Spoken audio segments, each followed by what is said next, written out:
Guys, പുതിയൊരു വീട്ടിലേക്ക് സ്വാഗതം. ഇപ്പം നമ്മൾ കഴിഞ്ഞ ദിവസം നോക്കിയത് എങ്ങനെയാണൊരു സിനാരിയോ വെച്ച് ക്വസ്റ്റ്യൻ എങ്ങനെയായിരിക്കും വരുന്നത്, അതെങ്ങനെയൊക്കെ നമ്മൾ അറ്റൻഡ് ചെയ്യണം, എങ്ങനെയൊക്കെ വായിക്കണം, എങ്ങനെയൊക്കെ ആൻസർ ചെയ്യണം എന്നാണ് കഴിഞ്ഞ വീഡിയോയിൽ നമ്മൾ നോക്കിയത്.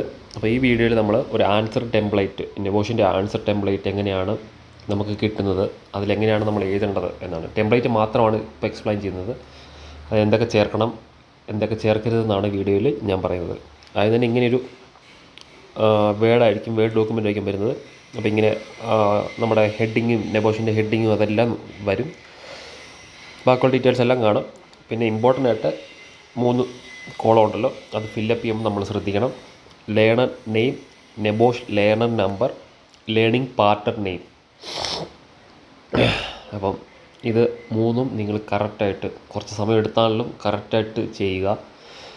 ഇത് തെറ്റിക്കഴിഞ്ഞാൽ നിങ്ങൾ എക്സാം എഴുതുന്നത് വെറുതെയാണ്, ചുമ്മാ എഴുതാന്നുള്ളതേ ഉള്ളൂ. മാക്സിമം കുറച്ച് ശ്രദ്ധയോടെ ചെയ്യുക. പിന്നെ താഴെയുള്ളതൊക്കെ വായിച്ച് നോക്കുക. എല്ലാം കൃത്യമായിട്ട് കൊടുത്തിട്ടുണ്ട്. എങ്ങനെ ഫയൽ നെയിം സേവ് ചെയ്യണമെന്നൊക്കെ കൊടുത്തിട്ടുണ്ട്. ഇവർ പറയുന്നുണ്ട് you need not to copy out the questions. ഈ ക്വസ്റ്റ്യൻ തന്നെ നിങ്ങൾ കോപ്പി ചെയ്ത് പേസ്റ്റ് ചെയ്യണമെന്നില്ല. പിന്നെ ഓരോ ക്വസ്റ്റ്യൻ, അതായത് നമുക്ക് സിനാരിയോ താഴെ ക്വസ്റ്റ്യൻ കാണും. ആ ക്വസ്റ്റ്യൻ്റെ താഴെ തന്നെ അതേ ക്വസ്റ്റ്യൻ്റെ നമ്പർ തന്നെ ഇങ്ങനെ കോളത്തിൽ ഇങ്ങനെ ഇട്ടേക്കും. അപ്പോൾ അതായത് ക്വസ്റ്റ്യൻ്റെ കോളത്തിൽ തന്നെ നമുക്ക് ടൈപ്പ് ചെയ്യാം. ടൈപ്പ് വെച്ചാൽ ഇവിടെ നമുക്ക് ഈ കോളത്തിൽ നമുക്ക് ടൈപ്പ് ചെയ്യാം. ഇപ്പം AMAL അമൽ മോഹനാണ്, അമൽ മോഹന് കൊടുക്കുക. അങ്ങനെ നമ്മളെപ്പോഴും ചെയ്യേണ്ട കാര്യം, ഇതെപ്പോഴും നമ്മൾ കുറച്ച് ചെയ്ത് കഴിഞ്ഞാൽ അത് സേവാക്കി കൊണ്ടുവരിക.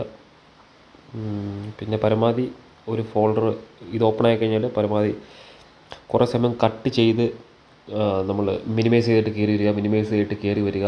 പരമാവധി ചെയ്യാതിരിക്കുക. ചില സമയത്തൊക്കെ നമ്മുടെ സിസ്റ്റമാണ്, വൈഫൈയുടെ കണക്ടിവിറ്റി, ചിലപ്പോൾ നമ്മുടെ ഫോണിൽ എന്തെങ്കിലും ജസ്റ്റ് ഒരു മെഷീനാണ്, എന്തെങ്കിലും തകരാറ് പറ്റിക്കഴിഞ്ഞാൽ നമ്മൾ ചെയ്ത് അത്രയും വെറുതെ പോകും.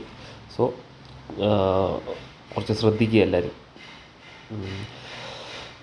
പിന്നെ ഇവിടെ താഴെ നമ്മളിപ്പോൾ ഫുൾ ആൻസർ ക്വസ്റ്റ്യൻസ് എല്ലാം സിനാരിയോ വെച്ച് നമ്മളെ ക്വസ്റ്റ്യൻസ് എല്ലാം നമ്മൾ എഴുതിയിട്ടുണ്ട്.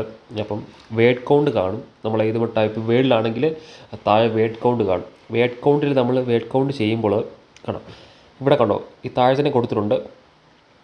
ഇതിൽ 297 വേർഡ്സ് ഉണ്ട് ഓൾറെഡി, നമ്മുടെ ക്വസ്റ്റ്യൻസും ഈ വേർഡ്സും എല്ലാം ചേർത്ത്.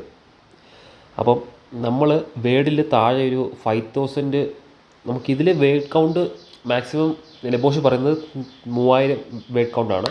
3000 വേർഡ് കൗണ്ടിൽ നമ്മളിപ്പം പ്രതീക്ഷിക്കുക നമ്മളൊരു 2800, ഇപ്പം വേർഡ് കൗണ്ടിന് താഴെ 2800 വന്നു വെച്ചാലും 2800 മൈനസ് 297 നമ്മൾ മൈനസ് ചെയ്തിട്ട് വേണം എടുക്കാൻ വേണ്ടിയിട്ട്. 2800 മൈനസ് 297 എത്രയാണോ എമൗണ്ട് അതായിരിക്കണം ഈ യുവർ ടോട്ടൽ വേർഡ് കൗണ്ടിന് അവിടെ എഴുതാൻ വേണ്ടിയിട്ട്. പിന്നെ documents and sources of information used in the examination കൊടുക്കുമ്പോൾ അത് course notes, NEBOSH IG1 text book, IG2 text book എന്നൊക്കെ കൊടുത്താലും മതിയായിരിക്കും. അപ്പം അത്രയൊക്കെയാണ് ആൻസർ ടെംപ്ലേറ്റിനെ കുറിച്ചുള്ളൊരു ചെറിയൊരു ബ്രീഫ്. അപ്പം ഞാൻ എക്സാം എഴുതുന്നതിന് മുമ്പ് എനിക്ക് ഒറ്റ കിട്ടിയുള്ളൂ. എനിക്ക് ഒരു ആൻസർ ടെംപ്ലേറ്റേ കിട്ടിയുള്ളായിരുന്നു. അത് കിട്ടിയിട്ടും കാര്യമില്ല. ആൻസർ നമ്മൾ എഴുതുന്ന രീതിയായിരിക്കും. നമ്മൾ എത്ര വൃത്തിയായിട്ട് എഴുതിയിട്ട് കാര്യമില്ല. എഴുതുന്നത് ആവശ്യമുള്ളത് മാത്രമേ എഴുതിയിട്ടേ കാര്യമുള്ളൂ. ചുമ്മാ വലിച്ചു വാരി എഴുതിയിട്ട് കാര്യമില്ല.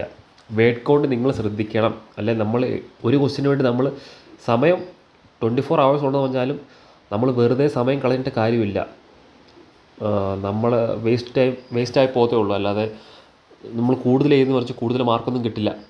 അപ്പം വേർഡ് കൗണ്ട് കറക്റ്റായിട്ട് നമ്മൾ പ്ലാൻ ചെയ്യുന്നത് ഒറ്റ പ്രാവശ്യം കൊണ്ട് നമ്മളൊരു ക്വസ്റ്റ്യൻ പേപ്പർ ചെയ്തിട്ട് കാര്യമില്ല. ഒരു 5 times ആയാലും ക്വസ്റ്റ്യൻ പേപ്പർ വിത്ത് സിനാരിയോ ആൻസർ നമ്മൾ എഴുതിയാൽ മാത്രമേ നമുക്കൊരു കൃത്യമായിട്ട് നമുക്ക് വേർഡ് കൗണ്ട് പ്രെഡിക്റ്റ് ചെയ്ത് ഇതിന് ഇത്ര വേർഡ് കൗണ്ട് എഴുതാൻ മതിയായിരിക്കും, ഇതിന് ഇത്ര മതിയായിരിക്കും നമുക്ക് എഴുതാൻ പറ്റുള്ളൂ. സോ എല്ലാവരും നല്ല രീതിയിൽ വർക്കൗട്ട് ചെയ്യുക, എക്സാം എഴുതുക. എന്തെങ്കിലും ഡൗട്ട് ഉണ്ടെങ്കിൽ കമൻറ്റ് രേഖപ്പെടുത്തുക. സോ ഇതുപോലുള്ള വീഡിയോസിന് ചാനലൊന്ന് സപ്പോർട്ട് ചെയ്യുക. Okay, thank you.